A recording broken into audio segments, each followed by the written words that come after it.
driving back to the acid call. Right while the ashes of my past blow off.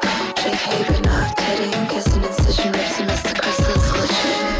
Eat my shit and think of you living. Every minute's a prison, gripping at my locus of vision. Focus is shit illiterate, isn't it hopeless? I'm whispering, I go a long way back.